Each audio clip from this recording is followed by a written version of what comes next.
ఓం భూవరాహాయ నమ, ఓం త్రిమూర్తి స్వరూపాయ నమ, ఓం బ్రహ్మ విష్ణు శివాత్మకాయ నమ, ఓం సర్వఋషిభ్యో నమ. విశ్వవీక్షకులకు విజ్ఞప్తిగా త్రిసత్యే విధియుక్తం శ్రేయం త్యాగేక అమృతత్వ మానసు అనేటువంటి మానవ జీవితపు పరిష్కార మహర్షుల ప్రతిపాదనగా అనేక వీక్షల ద్వారా నివేదికల ద్వారా అనంతరం సత్యవ్రతం మొన్న చేసుకున్నటువంటి గురువారం రోజు సప్తమి గురువారం రోజు నిర్వర్తించుకున్నటువంటి కలియుగానికి మానవ జీవితానికి పరిష్కారం ఏంది అని నారద మహర్షుల ద్వారా విష్ణు భగవాను నుంచే చెప్పబడినటువంటి సౌనకాది మహాములు సూత మహాముల ద్వారా మానవ జీవితానికి పరిష్కారం ఏమిటి అంటే తిరుమలలో స్వామివారి దగ్గర అనేక క్షేత్రాలలో చెప్పబడేటువంటి అఖండ మహాసంకల్పము లో 4 సత్యాలు విమర్చబడి ఉన్నాయి. రెండవది, బాల్యంలోనే ఆ సంకల్పాన్ని చెప్పుకోవడం జరుగుతుంది. ఆ సంకల్పం గృహంలో చెప్పుకొని బాల్యంలో నామకరణ సందర్భంగా చతుర్విధ పురుషార్థ నిశ్చయం జరుగుతుంది. కానీ కాలక్రమంలో మాయామోహముల కారణంగా 4 యుగాల్లో ఈ కలియుగంలో 5126 సంవత్సరాలలో మాయామోహం కారణంగా అసతోమ సద్గమయ, తమసోమ జ్యోతిర్గమయ, మృత్యోర్మ అమృతంగమయ, అసత్యం తమస్సు కామంతో ఆవరించబడి చతుర్విధ పురుషార్థ నిశ్చయం సంకల్పం ద్వారా చేసుకున్నప్పటికీ దాన్ని అభ్యాసం చేయవలను, అధ్యయనం చేసుకొని అభ్యాసం చేయవలను, కర్తవ్యంలోకి రావలను అనేటువంటి బుద్ధిపూర్వక నిర్ణయాత్మక శక్తి మానవుడు సాధించడం స్థూల అనేక కోట్ల దేహాలకు ప్రస్తుత కలియుగంలో ధర్మం ఒక్క పాదం మీద నడుస్తుంది. కాబట్టి నిర్లక్ష్యము అలక్ష్యము అజ్ఞానము కారణంగా ఆ చతుర్విధ పురుషార్థ నిశ్చయాన్ని బుద్ధిపూర్వకంగా నిశ్చయించుకునేటువంటి స్థితి కలగదు. కావున బాల్యంలోనే ఈ చతుర్విధ పురుషార్థ సంకల్పం జరిగి దీన్ని ఏ విధంగా పరిష్కరించుకోవాలనో మానవ జీవితాన్ని అని నారద మహర్షులు బ్రహ్మ మనసుతోటి పుట్టినటువంటి నారద మహర్షి సకల మహర్షులకు మార్గనిర్దేశం చేసినటువంటి వాడు నారద మహర్షి. ప్రస్తుతానికి కూడా సుప్రీం అయినటువంటి మహర్షి ఎవరు అని అంటే నారద మహర్షి. వ్యాస మహర్షుల వారికి, వాల్మీకి మహర్షుల వారికి, వశిష్ఠ మహర్షుల వారికి సకల మహర్షులకు వచ్చినటువంటి సందేహాలను కూడా నివృత్తి చేసినటువంటి మహామహర్షి, ప్రస్తుతానికి కూడా ఉన్నటువంటి మహామహర్షి నారద మహర్షి. ఆయన ద్వారా ఈ కలియుగానికి ఇవ్వబడినటువంటి అద్భుతమైనటువంటి కామధేనువు, కల్పవృక్షము, అమృత కలశం లాంటి సత్యవ్రతము. ఈ సత్యవ్రతాన్ని ఎవరైనా 4 వర్ణాలు బ్రాహ్మణ, క్షత్రియ, వైశ్య, శూద్ర, ఇతర కులాలన్నింటినీ దాంట్లో చెప్పబడింది. 5 కళల ద్వారా రాజు, కట్టెలు కొట్టుకునే సామాన్యమైనటువంటి యాదవ మానవుడు, మరియు వైశ్యుడు, తర్వాత రాజు అంటే రాజస్థానంలో ఉన్న, సేవక స్థానంలో ఉన్న, కట్టెలు కొట్టుకునే స్థితిలో ఉన్న, వ్యాపారం చేసి ధనాన్ని ఎక్కువగా ఆర్జించిన, అధికారం ఉన్న, సేవకుడిగా ఉన్న, మానవ జీవితంలో సత్య రూపంలో నిరంతరం పరమాత్మ వెంటాడుతూనే ఉంటాడు. రాజుని అంత ధనవంతుడు కూడా ఏమి లేకుండా చేసినటువంటి స్థితి ఉంది. కట్టెలు కొట్టుకునే గొల్లవాడు ధనవంతుడైన స్థితి ఉంది. వ్యాపారాల్లో ఎంతో ఆర్జన చేసి పోయినటువంటి స్థితి ఉంది. కుటుంబం నశించినటువంటి స్థితి ఉంది. ఒక్క అసత్యం కారణంగా ఈ విధంగా అసత్యము, నిర్లక్ష్యం కారణంగా జరుగుతుంది అనేటువంటి ఏ మానవుడైనా ఏ స్థాయిలో ఉన్నా, రాజు అంటే గృహానికి రాజు యజమాని, యజమాని రాజు అవుతాడు. దేహానికి రాజు మనస్సు, గ్రామానికి రాజు సర్పంచి, ఎక్కడికక్కడ ఆవాసాల్లో ఎక్కడికక్కడ రాజుగా ఉంటారు. రాష్ట్రానికి రాజు ముఖ్యమంత్రి, దేశానికి రాజు ప్రధానమంత్రి. అట్ట ఈ రాజస్థానాలు అన్నీ ఉంటాయి కాబట్టి వీటన్నిటిని నియంత్రించగలిగిన స్థితి ఆ సత్యానికి ఉన్నది. సత్యం అంటే శాశ్వతమైనది, వ్యాప్తి చెంది ఉంటుంది. దేహంలో ఉంటూ వ్యాప్తి చెంది శాశ్వతంగా కర్మఫలాలను ఇచ్చేటువంటి పరమాత్మ యొక్క దివ్య శక్తే సత్యము. ఆయన నారాయణ స్వరూపం. నారాయణుడు అంటే కేశవ, నారాయణ అని 24 నామాలు పరమాత్మకి అనంతమైనటువంటి అనంత కోటి నామాలలో ప్రధానమైనటువంటి 24 నామాలని మహర్షులు ఎవరైనా చెప్పుకోదగినవి అని చెప్పే సందర్భంలో కేశవ, ఓం కేశవ నమః అనేటువంటి నామం నుంచి మొదలయ్యి 23వ నామం హరయే, 24వ నామం శ్రీకృష్ణాయ నమః అంటే కేశవుడే నారాయణుడు, మాధవుడు, గోవిందుడు, విష్ణువు, మధుసూదనుడు, త్రివిక్రముడు, వామనుడు, ఇన్ని 24 నామాలతో వచ్చి ఎక్కడ నామ వైరుధ్యం కలుగుతుందో అని 23వ నామంగా హరయే శ్రీకృష్ణాయ నమః. కృష్ణుడంటే కేశవుడే, నారాయణుడే, మాధవుడే, గోవిందుడే అనేటువంటి నామాలు చెప్తూ బ్రహ్మ విష్ణు మహేశ్వర స్వరూపమే నారాయణత్వము, వ్యాపకత్వము. నారాయణత్వం అంటే వ్యాపకత్వము అని. వ్యాపకత్వం ఎక్కడ వ్యాపించాలంటే అనంతమైనటువంటి బ్రహ్మాండంలో, బ్రహ్మాండంలో ఉంటూ అన్ని జీవరాశుల దేహాల్లో ఉంటుంది. అందుకని అండ పిండ బ్రహ్మాండం. అండం అణువులో ఉంటూ, పరమాణువులో ఉంటూ, పిండంగా వస్తూ అనేక జీవుల దేహాలు ధరించి దేహాల్లో ఉంటూ వ్యాపించి ఉంటూ నిరంతరం కర్మఫలాలు ఇస్తూ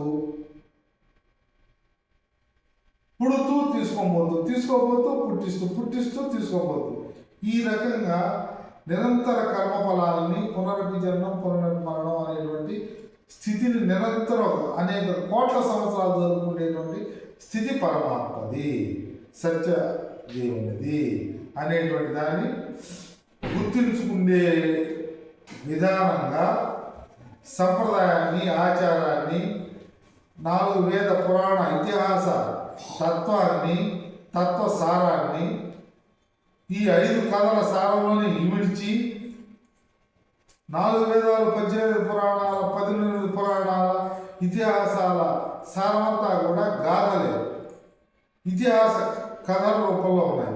ఈ కథల రూపంలో ఉన్నది. ఒక ఉదాహరణ చెప్పుకోవాలంటే ఈరోజు ఇప్పుడు అన్నాము. నిన్న అనేది కథ.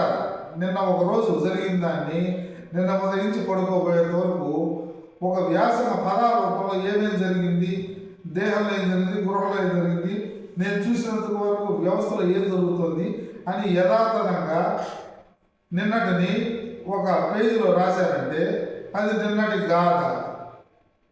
దాన్ని ఇతిహాసం అన్నారు. నిన్నటి నుంచి ఈరోజు ఈరోజు వస్తుంది. ఈరోజే రేపు వస్తుంది, రేపటికి ఈరోజు నిన్న, ఈరోజు అని అంటే నిన్నటి నుంచి వచ్చిందే ఈరోజు. అందువల్ల ఇతిహాసములు అన్నారు. ఇవన్నీ కూడా నారద మహర్షి ద్వారా, పురాణాల ద్వారా మానవుడికి ఇవ్వబడినటువంటి కథ రూపంలో ఈ రకంగా జరుగుతుంది.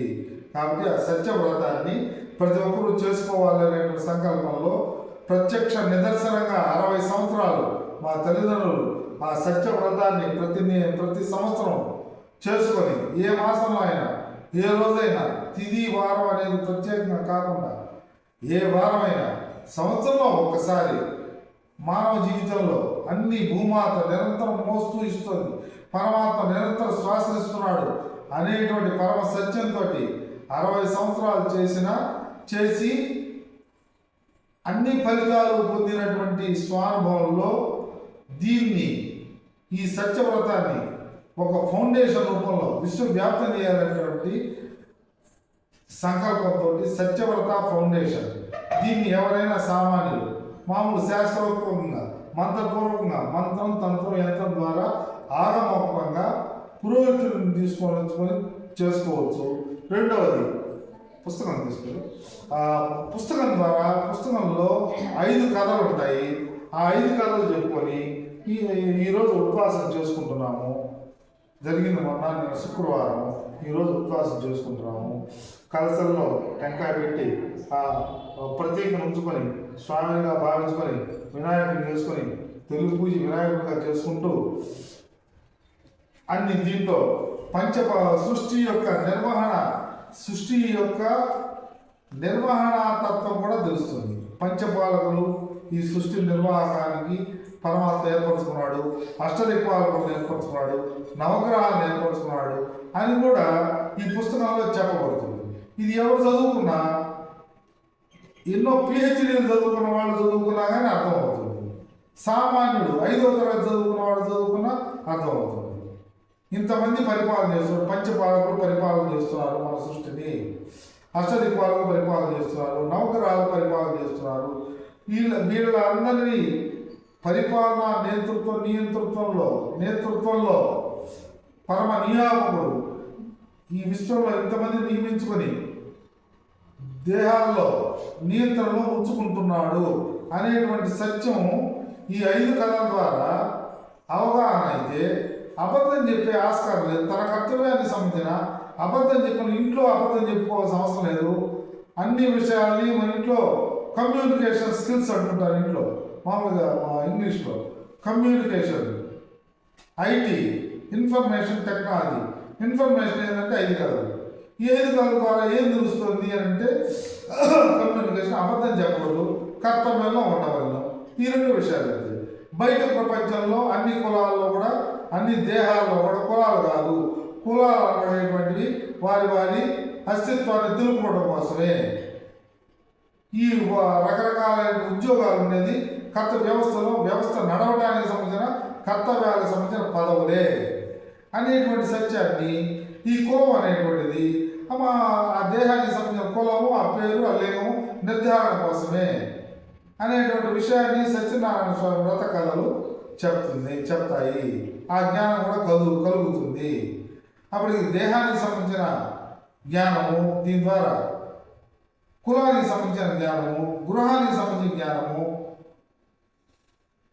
వ్యవస్థకు సంబంధించిన జ్ఞానము, భూమాత నిరంతరం ఇస్తోంది మోస్తోంది అనేటువంటి జ్ఞానము, పరమాత్మ నిరంతర శ్వాసలు ఇస్తూ కింద 7 లోకాలు, పైన 7 లోకాలు, 14 లోకాలు, ఇంతమందిని పంచపాలకుల్ని, అష్టదిక్పాలకుల్ని, నవగ్రహాలని, సకల వ్యవస్థని నియమించుకొని ఆయన నిర్వహణ చేస్తున్నాడు ఈ వ్యవస్థని అనేటువంటి పరిపాలన భావాన్ని ఈ రాజ్యాంగాన్ని బట్టి ఇక్కడ పరిపాలన జరగకపోయినా నియమాల అమలు చేయగలిగిన రాజ్యాంగాలు ఈ పరిపాలనను విశ్వసించగలిగితే అద్భుతంగా ఆనందంగా ఉండేందుకు అవకాశం ప్రతి మనిషికి కలదు. కాబట్టి ఈ 5 కథల్ని మామూలుగా తెలుగులో ఉన్నాయి, స్పష్టంగా చదువుకుంటూ మంత్రాలను ఒక్కొక్క మంత్రాన్ని చెప్పుకుంటూ కనీసం కేశవనామాలు 24 నామాలు, అష్టలక్ష్మి దేవి మహానమున 8 మంది అమ్మవార్లు, స్వామి దశావతార రూపుడు అనుకోగలిగిన ఆయన భావగ్రాహి జనార్దన.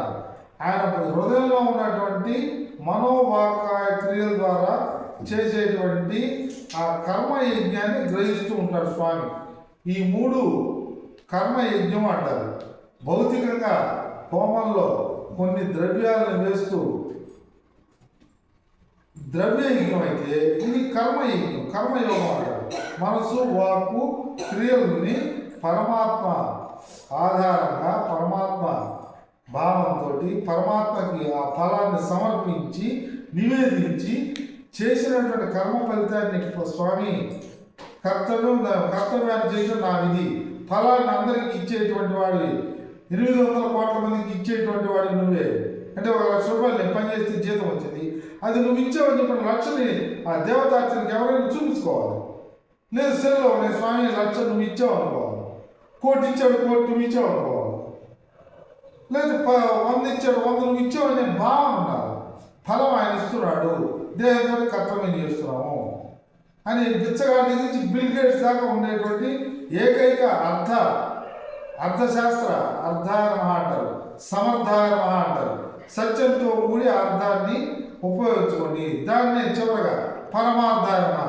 ఈ అర్థం అంతా కూడా అక్కడే ఉంది. పరమాత్మదే ఇది పరమార్థం, పరమ రహస్యమైంది, గుహ్యమైంది, భూమాతలోనే ఉన్నాయి. నవరత్నాలు, నవనిధులు అమ్మవారివే. మీరు 7 బిల్డింగ్లు కట్టినా అది అమ్మవారి మీదే ఉంది, అమ్మవారిదే. నవరత్నాలు ఉన్న రాసులు పోసిన అవి ఎప్పటికీ పరమాత్మవే అనే సత్యాన్ని గ్రహించి ఆ పరమార్థ తత్వాన్ని అర్ధాయన, సమర్థాయన, పరమార్థాయన ఈ 3 పరమార్థంగా ఎవరు ఆ సత్యాన్ని వ్రతంలో 5 కళల ద్వారా అన్వయం చేసుకుని జీవించగలిగితే పరమాత్మ నిత్యానందాన్ని ఇవ్వగలడు. ఈ ఈ ఫౌండేషన్ ద్వారా దీన్ని నెలకు ఒకసారి ఈ వ్రతాన్ని ఆవులు తోలుకునే వాళ్ళ దగ్గర నుంచి అండమాన్లో ఉండేవాళ్ళైనా, అమెరికాలో ఉండేవాళ్ళైనా సత్యదేవుని ఫోటో ఈ కలశం పెట్టుకొని వాళ్ళకు వచ్చిన మంత్రాలని చెప్పుకొని యథాశక్తి యథాస్థితిని అనుసరించి ప్రతి నెలలో ప్రతి సంవత్సరం ఎంత వస్తుందో, సంవత్సరానికి ఎంత వస్తుందో, నెలకు ఎంత వస్తుందో లెక్కింపు వేసుకుని యథాశక్తి అని అంటారు. యథాశక్తి అంటే దాంట్లో 20% భాగాన్ని పక్కకు తీసి దాన్ని ధార్మికమైనటువంటి పూజ, ద్రవ్య ద్వారాని పుణ్యాన్ని అన్నారు ప్రమాణం. ఈ కలియుగంలో దానం అంటే నిర్వచనమే తెలియనటువంటి స్థితులు. మేము దానం చేసాం, ₹1 ఇచ్చి దానం, 20 ఇచ్చి దానం, శిలాపలకాల మీద దాత, ఇవన్నీ కొంతకాలం వరకే కానీ పరిమిత స్థిరం అయిపోతాయి. అడ్రస్ కూడా ఉండదు. కావాలంటే చూసుకోండి. రామదాసు, అన్నమాచార్యులు, అన్నమయ్య 500 సంవత్సరాల నుంచి అన్నమాచార్యులు ఈరోజు కూడా 12వ తరం స్వామి అన్నమాచార్యులకి వంశంలో వంశీకుడు ఈరోజు కూడా ఆయన అన్నమాచార్యకి 32,000 కీర్తనలు రాసినటువంటి అన్నమాచార్య వంశీకుడు తిరుమలలో ఈరోజు కూడా ఉంటాడు. రామదాసు చరిత్రలు నిలబడిపోయినాడు. కబీర్ దాసు, తులసీదాసు వీళ్ళంతా దానాలు చేశారా? చేయలేరు. 500 కృష్ణదేవరాయలు వాళ్ళు రకరకాల కట్టడాల రూపంలో కట్టడ ప్రమాణాలతో కట్టడాలు అయితే వాళ్ళు భక్తిపూర్వకంగా కట్టుకొని దండం పెట్టుకున్నారు. ప్రస్తుతంలో దానం ఎంతో దాతెవరో భూతెవరో ఏందో అర్థం కాని స్థితిలో వెళ్ళిపోయింది. అందువల్ల ఎవరికి వచ్చినట్టు ₹1,00,000 వచ్చేటువంటి వాళ్ళు లెక్కలు ఉన్నాయి. అర్థశాస్త్రము, అర్థశాస్త్రము, అర్థశాస్త్రము దాన్ని తిరగతిప్పితే శాస్త్ర అర్థము. శాస్త్రం చెప్పమంటే నిర్వచనము దీనికి సంబంధించి స్పష్టంగా ఉంది. అది ద్రవ్య ద్వారాని పుణ్యాన్ని. నీకు వచ్చేటువంటి స్వార్జితమైనటువంటి ధనంలో అర్థంలో కనీసం 10వ భాగం లేదా 20% దాన్ని వితరణ చేసుకో. ఎందువల్లంటే ఈ దేహం బయట వ్యవస్థ నుంచి ఎంతోమంది నుండి సేకరించుకొని కర్తవ్యాన్ని అమలు చేసి ఎంతోమంది ద్వారా వచ్చేటువంటి ధనాన్ని పొందుతూ దీంట్లో ఆ 10 మందిలోకి 10% భాగాన్ని వితరణ చేయగలిగితే సామాజిక సమతుల్యత ఏర్పడుతుంది. రెండవది, ఈ దేహం పొందినటువంటి అర్థాన్ని ఈ వితరణ చేసుకుంటే దేహం వైతరిణి నది దాటానికి పుణ్యఫల రూపంలో బ్యాంకులో ఉంటుంది. ద్రవ్యాన్ని, ఏ ద్రవ్యాన్నైనా బియ్యం కానీ లాస్ట్కి చివరికి భూమిని కూడా ఎవరికైనా సమర్పించవచ్చు. నీకు సంబంధించి ఇంత భూమి అర్హత కలిగి ఉన్నామంటే ఎవరికైనా భూమిని కనుక సమర్పిస్తే దానం అనే దాన్ని అటు పక్కన పెట్టి భూ సమర్పణ ఎవరు చేస్తే అన్ని దానాలు చేసిన ఫలితం ఉంది అని. అన్ని దానాల్లో భూదానం, జ్ఞానదానం, జ్ఞాన సమర్పణ, అన్నిటికంటే జ్ఞాన సమర్పణ. జ్ఞానాన్ని వేద పురాణ ప్రమాణ జ్ఞానాన్ని తెలుసుకొని ఆ జ్ఞానాన్ని వ్యాప్తిలోకి తీసుకొని అద్భుతమైనటువంటి పుణ్యఫలం ఆ స్వర్గంలో చెప్పుకుంటూ ఉంటాడు పరమాత్మ. అదిగో నా గురించి నా ప్రమాణాన్ని అక్కడ చెప్తున్నాను భూలోకంలో అని పరమాత్మ చెప్పుకుంటాడు. అటువంటి ప్రమాణాన్ని మానవ జీవితానికి ఉన్నటువంటి మనస్సు, బుద్ధి, ఆ జ్ఞానాన్ని అధ్యయనం ద్వారా, తర్క అధ్యయనం ద్వారా అవగాహన చేసుకుంటూ దాన్ని ఎవరికి వాడు తెలుసుకున్నటువంటి జీవిత సత్యాన్ని వ్యాప్తిలోకి ఎవరికి వారు తీసుకోపోయే అవకాశం ఎవరైనా తీసుకోపోవచ్చు. నేను మంచి మాట చెప్తాను, సలహా రూపంలో కాకుండా సలహాలన్నీ వాళ్ళకి ఎవరికి చెప్పగలిగేది కాదు. వాళ్ళ స్థితి ఏందో, వాళ్ళ స్థాయి ఏందో, ఇవి సలహాలు కాకుండా స్పష్టమైనటువంటి ప్రమాణం మీ జీవితంలో మీరు అనుభవించేటువంటి స్పష్టమైనటువంటి ప్రమాణాన్ని గుర్తించి యూనివర్సల్ ప్రమాణం ఇది ఎవరైనా అమలు చేసుకోవచ్చు అనబడేటువంటి సత్యాన్ని ఎంతమంది యూట్యూబ్ నిర్వాహకులు అద్భుతమైనటువంటి సేవలు అందిస్తూ ఉన్నారు. యూట్యూబ్ నిర్వాహకుల ద్వారా, యూట్యూబ్ ద్వారా ఎవరైనా చిన్న సత్యాన్నైనా గుర్తించి దాన్ని వాస్తవంగా వ్యాప్తిలోకి తీసుకొచ్చేదానికి ఆస్కారం ఉన్నది అనేటువంటి సత్యాన్ని సత్యవర్త ఫౌండేషన్ ద్వారా రాబోయేటువంటి రోజుల్లో మరిన్ని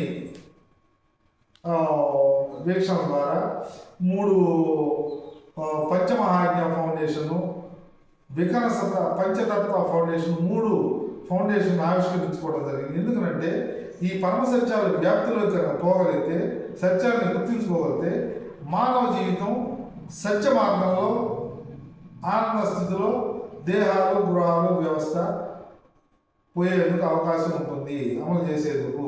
దీనికి ప్రధానమైన పునాది అహింస. అహింస అంటే ఈ దేహానికి ప్రహరీ దాటిన తర్వాత కనిపించేవన్నీ కూడా మానవ దేహాలే.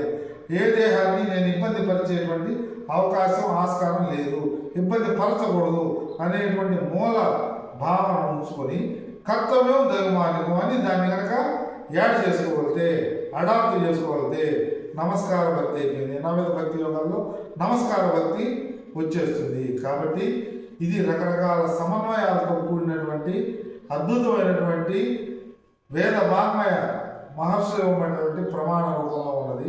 కావున ఈ సత్యవ్రతం ద్వారా గుర్తించుకుంటూ రాబోయే వీక్షణలో 3 ఫౌండేషన్ని ఆవిష్కరించుకున్నాము. ఈ ఫౌండేషన్ని తర్క విచారణ ద్వారా, వీక్షణ ద్వారా వ్యాప్తిలోకి అనేక నివేదనల ద్వారా రాబోయే వీక్షణలో రాగలము. కాబట్టి గుర్తించగలరు, గమనించగలరు. భూవరాహ స్వామికి మరొకసారి మరి ధన్యవాదాలు చెప్పుకుంటూ విన్నపం చేసుకుంటూ శుభం భూయాలు.